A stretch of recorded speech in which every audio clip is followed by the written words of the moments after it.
Lovely. Okay, so creating and executing habits part two. So for those who were here last January, we did a habits webinar. So it's a little bit different. Still going to be on the lines of the principles of creating habits, but a bit more thought provoking. So let's just start off with a lovely little quote. What is a habit?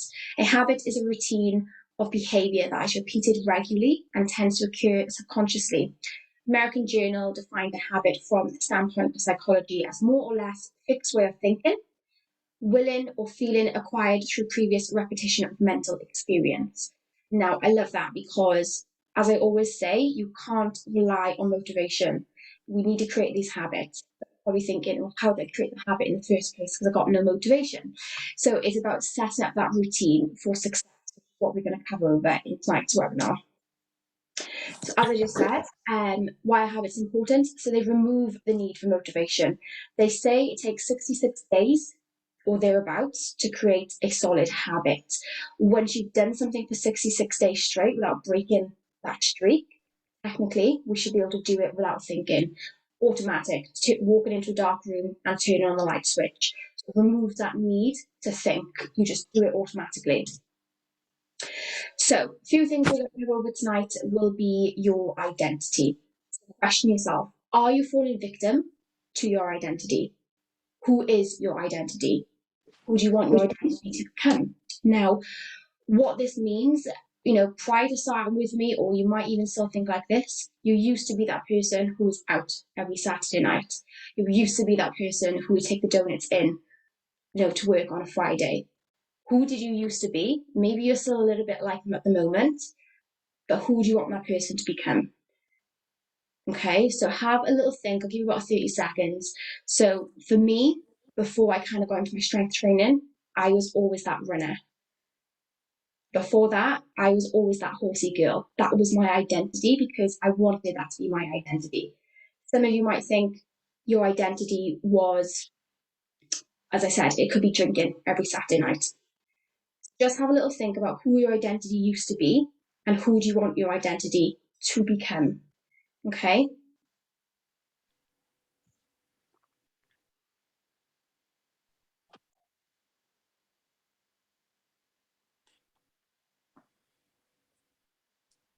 And then write it in the comment box if you can.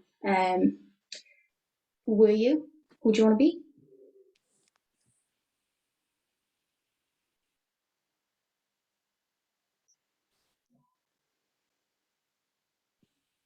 I also used to be known for eating all the pizzas. And then I chose not to want to be that person.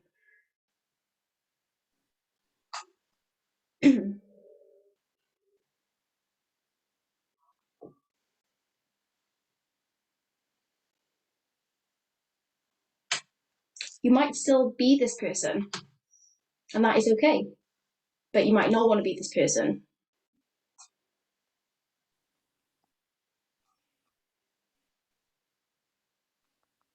And what I mean by identity is we might label ourselves as I've always been this way, therefore I can't change these habits. Or you can be that person who does change. Okay, what we got? I was always the person that would be always getting takeaway and not moving much. I want to be the person that does something fun, even if it's something simple. Love that. It's really good.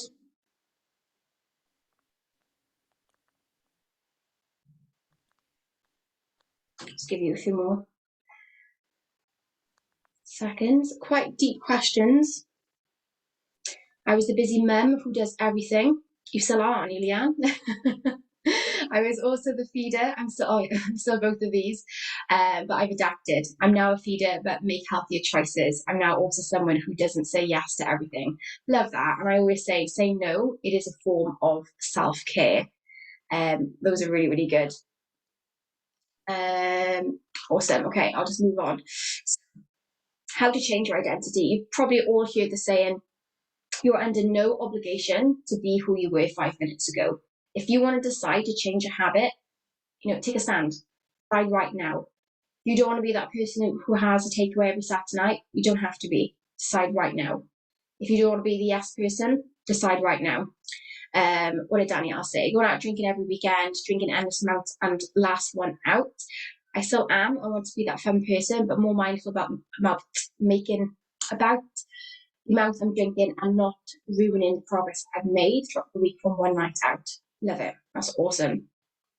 And we can get kind of trapped into being that person because we become known for that person from other people. And it's like, oh, Danielle, the fun runs out tonight. We're going to have a party.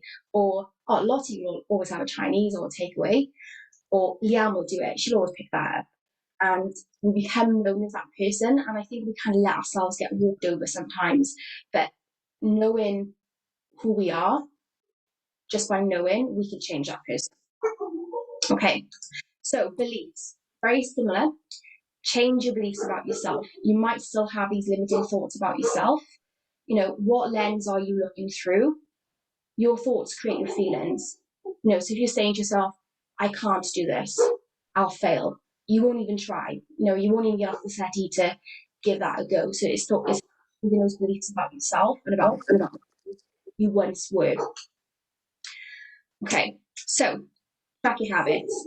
The new app is amazing for this because we can create streaks. Now, write them down on paper, report back to yourself. It's not about, you know, nailing them absolutely 100%. But if we know after the month, you know, 30 days in that month, 31 days, if you track those habits and you've only done them 3 times out of that month, then we're not going to create them consistently, are we? Imagine trying to run a business without reporting stats back. They're likely to fail because they don't know what, you know, what their earnings are, what their outgoings are, etc., etc. So that's why it's so important to track your habits.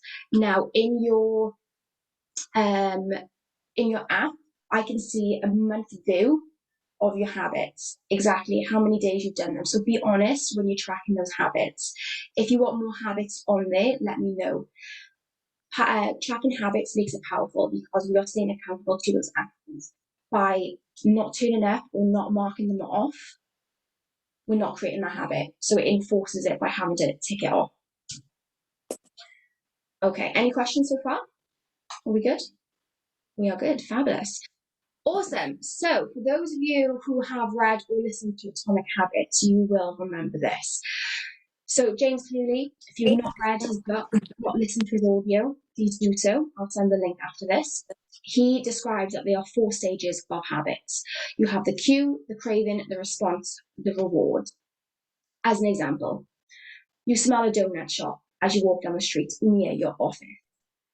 The craving, you begin to crave the donut. Your response, your automatic response, you buy donuts and you eat it. The reward is you satisfying your craving to eat the donut, and then buying a donut becomes associated with walking down that street in your office. I'm not saying this is a good habit, I'm not saying this is a bad habit. This is just how a habit could be created.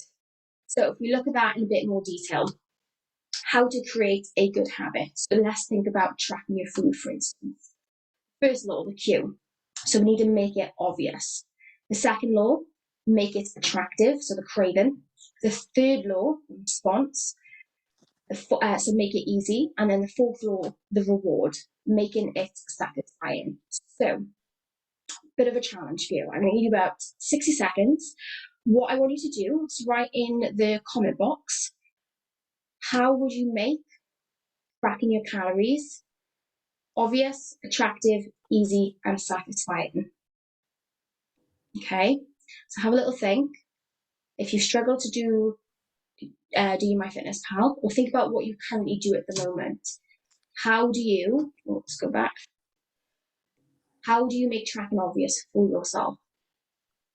How do you make it attractive? What makes it easy for you? What makes it satisfying?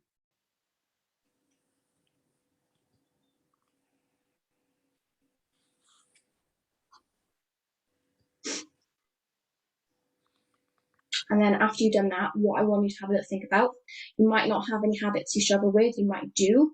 If you do have any habits you struggle with, put them in the comment box, and then I'll give you some suggestions on how you can make it obvious, attractive, easy, and satisfying.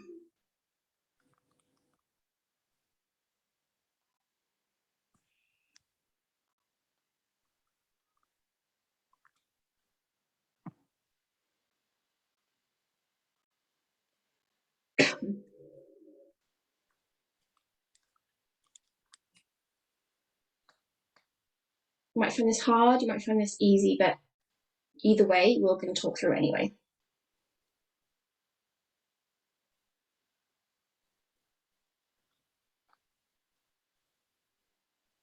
Okay, first one, Leanne. So we got 1.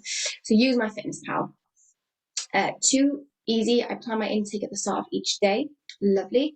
3, I make it satisfying by paying attention to my protein and also by adding something I enjoy to have later in the day. Lovely. So that means you have to go back into MyFitnessPal and you get to see what you have. Can I just add to that, Emma? So sometimes, depending on how I feel in the day, I might think, oh, later on, I really fancy, I don't know, a higher protein chocolate bar or an Everest puddings. I really like them. So as the day goes on, sometimes I'll change it a couple of times. Yeah. It's a bit like I'm like teasing myself for what I want later on in the day. And then, yeah, I might do that a couple of times. Until I make my decision. Love that. So you're constantly going back and forth into MyFitnessPal. Awesome. Right, while I'll wait for the 2. Oh, here we go, Danielle's. So cute. Set a reminder up on the MyFitnessPal app.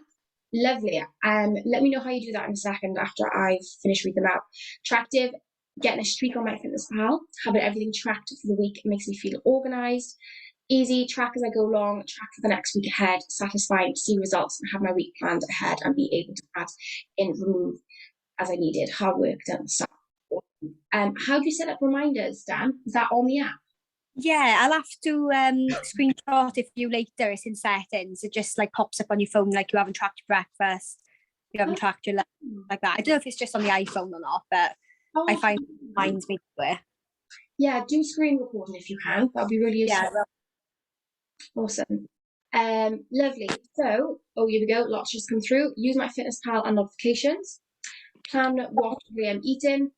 3, seeing progress. What is your number 3? Make it easy. I can't remember. Let me look back at the chat. I think I combined 1 and 3. So because it makes it obvious and easy with a notification. Lovely. Awesome. Now, you've all got your own methods for tracking, and I know the 3 of you are good for tracking. There's probably an easy sort of habit to kind of go through. For me, I make it obvious. What I used to do, anyway, I actually used to set an alarm on my phone to remind myself. I'm going back years now. I would make it attractive by planning nice foods for myself. Make it easy. What would I used to do for that one? Know what I used to do for that one. But the last one, the reward, very similar to you, Leanne, was making sure there was something in there that I wanted to eat, that it would excite me. And I used to like making sure that I was as close to either hitting my calories or being perfect with my macros. I think that's just kind of the competitiveness in me wanting to get it absolutely right. And then having the streak in MyFitnessPal where it would say, you've logged in for 4 days in a row. I used to love that. So that's what did it for me. So are there any habits which you struggle with at the moment that you're finding it hard to embed? Maybe it's water, maybe it is cardio, maybe it's reading, journaling, etc. What are we finding hard at the moment? Either jump off mute or pop them in the comment box. I'd say mine's probably eating my fruit and veg. As you know, I've been struggling with that because I just don't like it. Everyone struggles with this, Dan. I think the thing with fruit and veg, boring, unless it's cooked really, really nice. Now, as you girls know, I have green beans probably about 3 times a day. And the reason why I have them is because I'm lazy. That's the only reason. And they take 3 minutes in the frying pan, 3 minutes in the microwave. And I know it's a quick way of me hitting my fibre, a little bit of extra protein, and it's also going to fill me up. So that's the way I look at it. So maybe make it obvious by leaving your veg out of the fridge. Right. Yeah. Have post-it notes, add your veg, or bring it into your current habit because you currently enjoy tracking calories. Always pre-plan your veg. Yeah. For the week. I've been doing like good this week. Like I've been cooking it, but I don't like eating it. Like it's like I eat a bit of it, but like you said, like the other day when you were looking at what I put in, I put like 40 grams of broccoli, and you were like, no, you need to have like 100. I cooked like all my lunches this week. Yeah. I haven't ate it all. I probably ate half of it. broccoli, still only having like 50 grams of broccoli, but maybe I need to like swap it up, like, you know, put different veg in and stuff like that. I've been doing better with my fruit. I've been making sure I've had fruit with my breakfast, but it's just my lunches. I'm just doing rubbish at it. You tried tender stream broccoli as opposed to like normal broccoli for it. I've been using the tender stem broccoli this week, and I find that nicer. I don't know, I just find like I leave that till the end. I eat all the nice stuff in my meal, and then I'm like, oh, I don't want to eat the broccoli now. Okay, so I what really about like spinach, leek and peas. Pardon? oh, I go on. really like spinach, leek and peas. So mix it all together in a frying pan, and it's just a lot of different flavours. Oh yeah, that sounds season then, I suppose, as well, make it a little bit nicer. Yeah, no, it's my favourite green thing. Absolutely.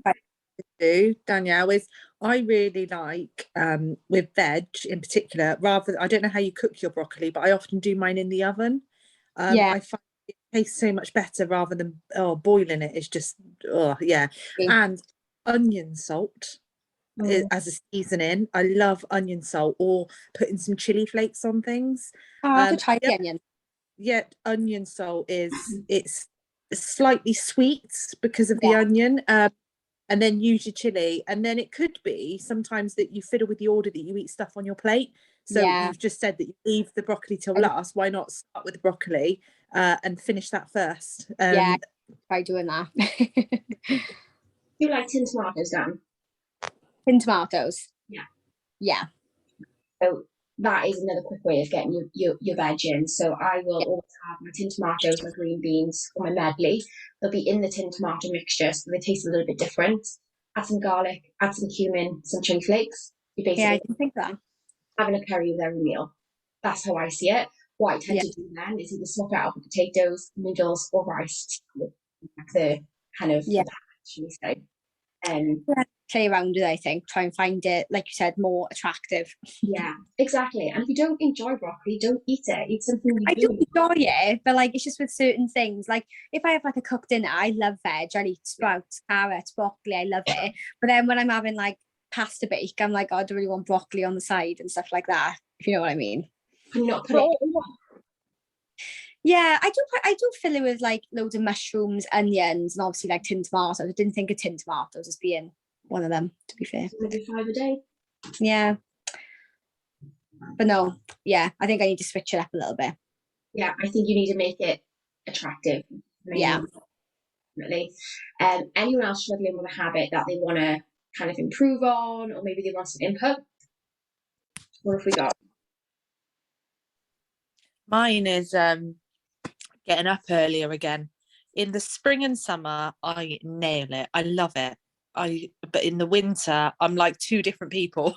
So I think it's just, so what I've kind of accepted that is that I have to adapt to the different seasons, and rather than I was putting pressure on myself to get up early and to go for walks, but I've lost it. But now I'm starting to think, you know, as the mornings hopefully start to get a little bit lighter, just edging my time of getting up 5 minutes earlier each time, and then I'm having to try and do my activity later on in the evening, so I've switched my routine around just so which isn't kind of a habit, but because I was doing it well in the summer, like you said, 60 odd days and you're set up, but then the weather changes, and for me it's just not an option.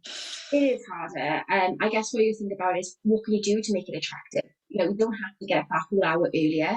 As you said, it can be that 10 minutes earlier instead. What would make it attractive for you? What can you do in that first 10, 15 minutes of the day? Maybe have a special coffee, or I don't know, maybe have a longer shower, something that makes it nice. That'll just make it that little bit easier to get up earlier. Now, you don't have to get up earlier. As you say, you can flip your routine around if that suits you. If you want to, how can you make it? Yeah. I think that's my problem, is I'm not even getting up as early as I should be. I find I'm getting up later, like trying to get out of bed when it's dark for me is just like utter torture. But I think you're right. I think I just need to almost set a time, and it's a non-negotiable. Otherwise my body will just never allow me to get up. You know, it's a Lumi lamp. No, I haven't. I do you know, I've always looked at them. I probably, but the only problem is as well, so is that the one that will brighten gradually? Yeah, I don't know if my husband will appreciate that.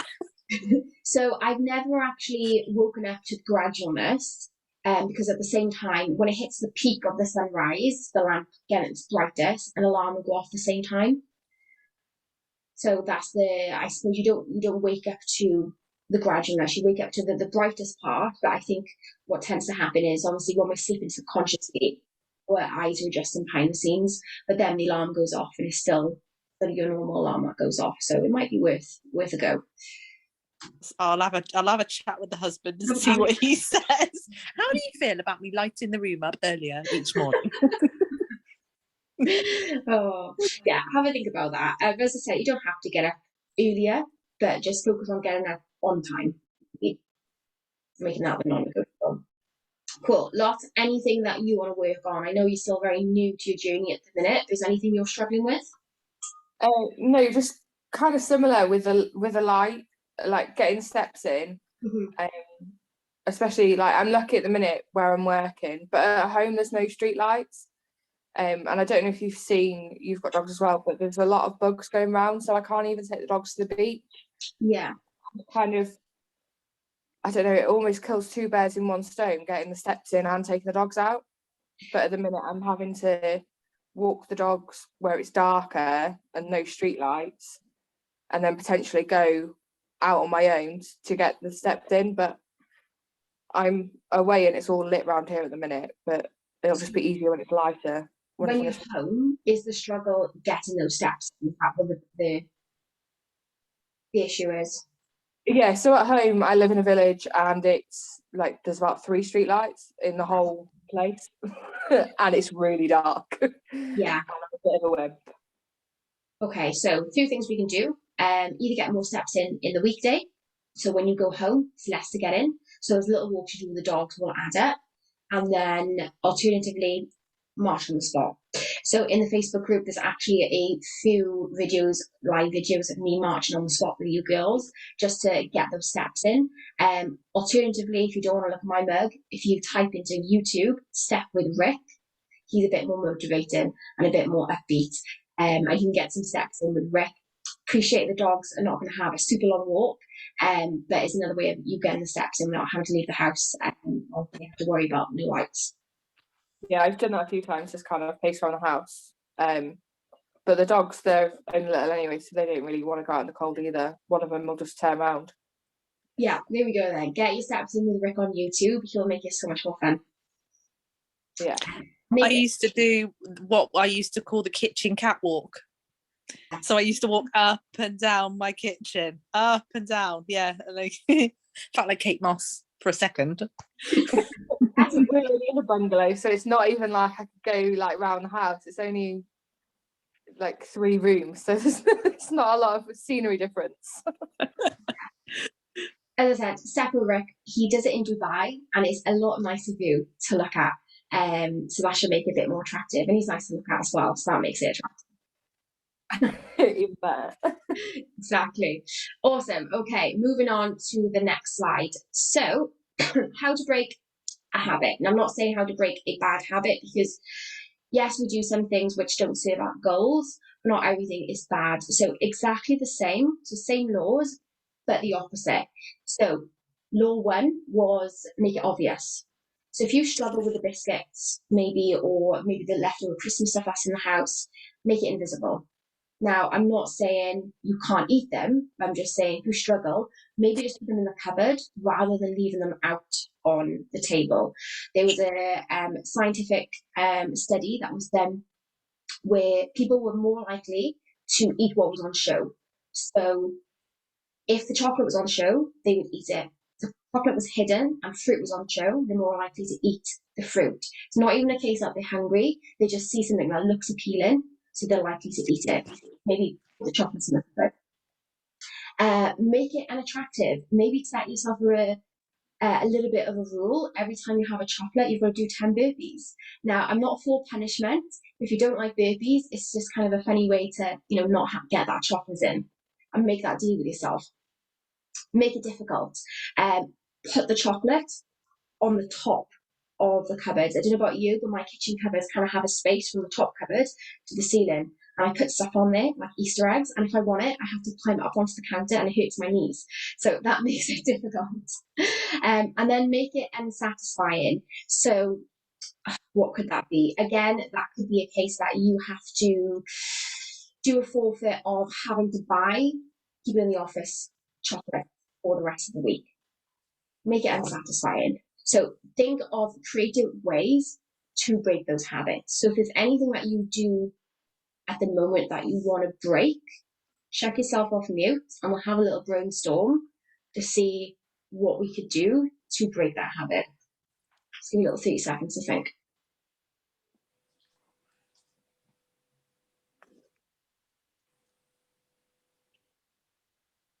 We used to have a sweet jar that I used to keep buying pick and mix from online. And we had to, well, every time you walk past it, as you say, you see it, you stick your hand in the jar, and it was a big, like, mason jar. It wasn't even like a small pick and mix. It was kilograms of sweets. Yeah. And so we moved the jar, and I unsubscribed from the mailing list. So I couldn't do the offers. Awesome. So you're making it invisible. That is a great way. Love that. Something I've actually had to previously do. I used to keep my almond nuts. I don't know about you, but I find nuts, any type of nuts, really, really moreish. I used to keep them in a jar on top of my counter, but now I have to put them in the drawer because if I go past the jar, I will just, and we all know how many calories that can add up to in just one handful. So something I used to do. What about you, Dan? Have you got anything that you want to break or anything that you have broken that you can share your ideas on? Probably Christmas time, I'd say. Which I broke. It was I think I mentioned to you when we had that call at the start of December, was we always buy like so much Christmas food just for the week. And it's like there's no need for it. Like just bought, like years ago, like we would just buy hundreds of pounds of food, of just chocolate and crisps and nuts and everything. And I said to you this year, didn't I? I was like, it's a waste of money because we don't even eat it. We don't need it. So this year we just went shopping. We did get some treats, obviously, like we did get chocolates and stuff like that. But just walk past it was hard. But I was just like thinking about it. What do we actually need? What would we actually eat? And yeah, I just didn't buy it. I guess that's probably the one thing I just didn't do this year. If it's not in the house, you can't eat it, can you? So we just had like 2 tubs of chocolates, and we put it, I know you said keep it away out of sight, but I did find we have a little jar on our coffee. I'm looking in it now because it's still there, of sweets on the coffee table. But I don't know, I just found with them being out all the time, I don't pick them as much, which sounds silly. If they're like away in the cupboard, every time I go in the cupboard to make food, I'm like, oh, I'll just have a chocolate before I start cooking dinner. But now they're out all the time. They're just there. I'm used to them being there, if that makes sense, which is silly. They're still out from Christmas. So I obviously didn't eat that much this year. Yeah, no, that's good. If you're able to obviously control yourself around it, then leave them out. That's a great sense of shift as well. So it's really good. Awesome. Any from you, Leanne, or are we good? My thing is just find alternatives. So I have my own little snack pot, I guess, which has got all the things that I like in it. So rather than go into the kids' cupboard, which is full of all sorts of stuff, and to be honest, I don't find that so much of an issue. So yeah, it's finding alternatives really, and giving it away. So I've still got 3 tubs of sweets from Christmas that were given to us. So I've put them away, and I plan on giving them out to the football team, the kids' football team. So yeah. That's really good. And that's the thing, I think sometimes we can get caught up in the fact, oh, I have to eat them because they were bought for me, or I have to eat them. We don't at the end of the day. Naughty of me, but I'm known for just either throwing food out, or like you, Leanne, I give it away. 1, because I know I don't need it. 2, I'd probably be eating it, not actually enjoy it, because it's not something I'd actually buy myself. So it was just a waste. Yeah, great tip there, Leanne. Thank you for that. Okay, moving on. Changing behaviours. So to recap, if you want to change your behaviour, whether that's a good habit or just something you want to implement, how can you make it obvious? How can you make it attractive? How can I make it easy? And how can I make it satisfying? The reason why we fail so often with creating habits, because we make it too hard for ourselves. If we want to get up earlier in the morning, we say to ourselves, right, I'm going to set my alarm 2 hours before I want to get up. it was too hard. You know, you've gone from waking up at 7 o'clock in the morning to 5 a.m. and that's hard, 2 hours. To make it a bit easier, you know, set your alarm 15 minutes earlier and do it as a gradual phase, you know, over 2 or 3 weeks. That way then you're less likely to fail. How can you make it attractive? Again, something else that we normally fail at. If we're not enjoying something, we're not going to want to do it. You know, a lot of women will say to me, oh, I know I should be running to lose weight, but I don't enjoy it. If you don't enjoy it, don't do it. It's not attractive to you. So do something you do enjoy. Or pair it with something. So habit stack, what we talked about before. Pair it with something you do enjoy. Now, something I always say about, I'll have my morning coffee, and that is what I journal. Because I have my morning coffee regardless. You know, as soon as I wake up in the morning, after my glass of water, I'll have my coffee and I'll sit there and then I'll journal. That is a standalone habit for me, which I've done for forever. The only thing that changes between my morning coffee used to be a cup of tea, but now it's coffee and then I'll journal. So I habit stack those together. I go out walking and I habit stack that when listening to audiobooks or a podcast. So that's how you can make it attractive. Habit stack it with something, and that's how you make it obvious as well. Any questions on that? No? Good. Lovely jubbly. Moving on. So, little quote from James. If you've ever wondered, why don't I do what I say I'm going to do? Why don't I lose the weight or stop smoking or save for retirement or start that side business? Why do I say something is so important but never seem to make time for it? The answers to those questions can be found somewhere in these 4 laws, what we've just gone through. The key to creating good habits and breaking bad ones is to understand these fundamental laws and how to alter them to your specification.